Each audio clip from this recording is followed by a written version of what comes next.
On the way back from Lewis's funeral, my mom told me to start packing. She waited until the day before we left to tell Edie. I'm not sure if she wanted to make it easier or harder.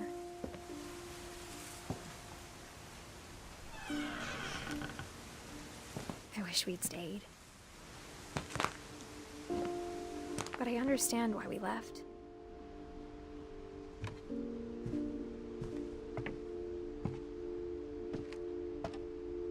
My mom ended up leaving everything behind.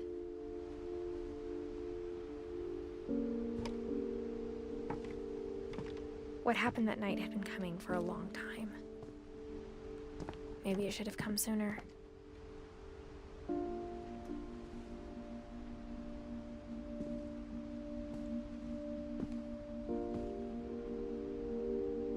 But it had to end one way or another. All that's left now is to tell you about that last night.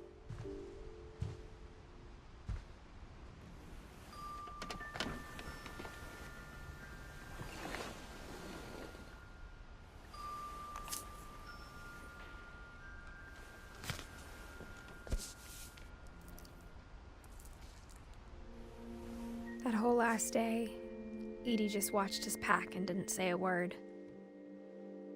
Until supper, when she raised her glass and said, "To our final night together, and all our final nights apart."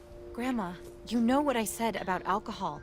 Some of your medications are very Edith, specific. I left a present for you in the hallway. Why don't you go open it? The grown-ups have to argue now. I'm sorry, you're right. We're all leaving tomorrow. Let's just enjoy our last... I'm not leaving. Edith, you're excused.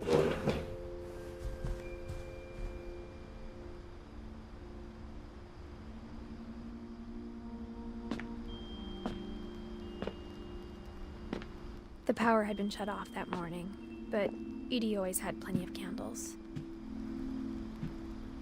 When my mom sealed the library, I don't think she knew about the other entrance.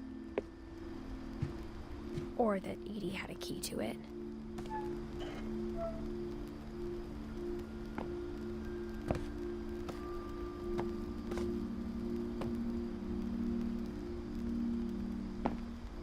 The thing you're afraid of isn't going to end when you leave the house.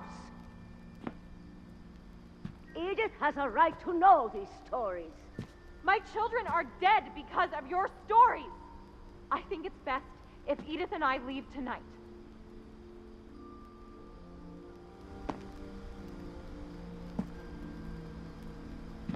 We'll have the nursing home send a van for you in the morning, okay?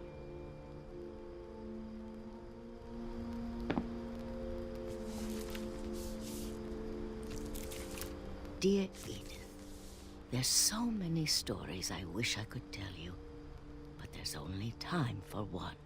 This is about what happened on the night you were born. That night, the tide went way, way out. It was the first and last time I ever saw the old house aground. There'd been an earthquake out in the middle of the ocean. They called it the lowest tide in 1,000 years. God, it smelled awful. You know, I've seen that house every day of my life.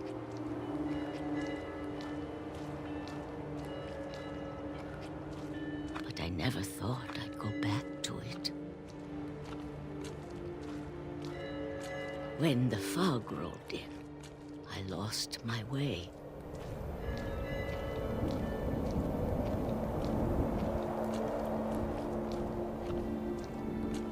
I got turned around.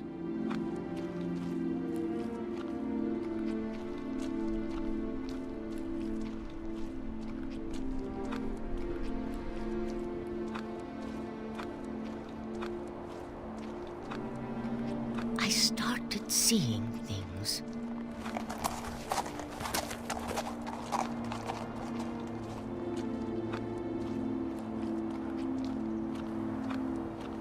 Things I'd forgotten had ever existed.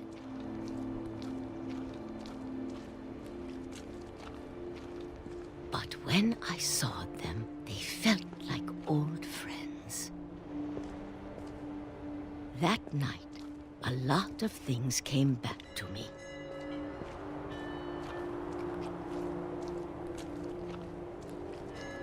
Or maybe I came back to them.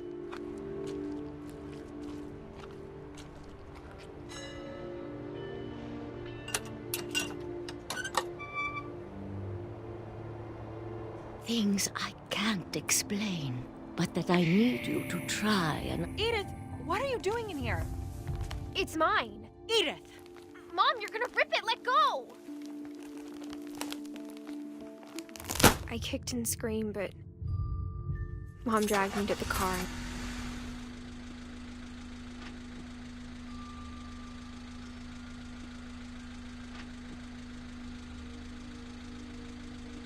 I never saw Great-Grandma Edie again. The next morning, the van came to pick her up, but she was already gone. After that, we moved around a lot.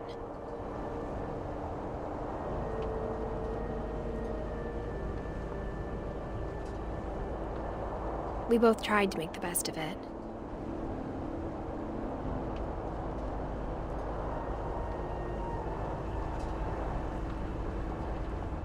A few years went by.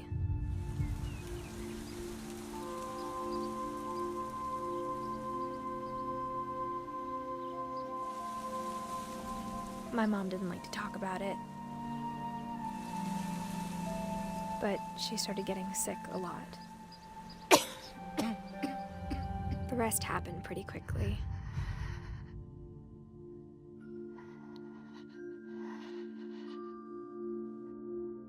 She got better for a while,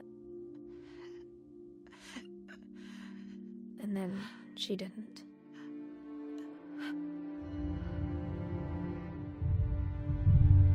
And then I was alone.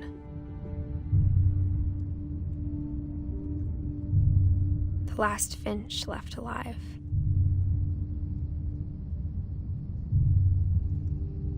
Until I found out about you. I'm still not sure what to tell you about all this.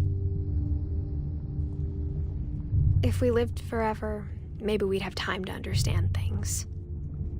But as it is, I think the best we can do is try to open our eyes. And appreciate how strange and brief all of this is.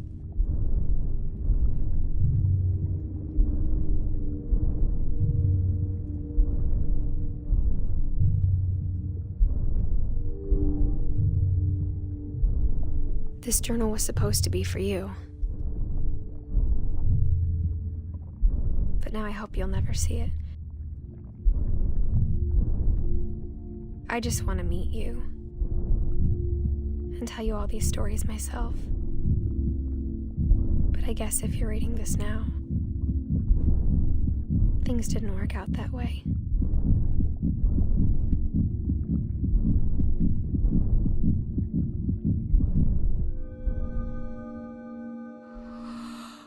This is where your story begins.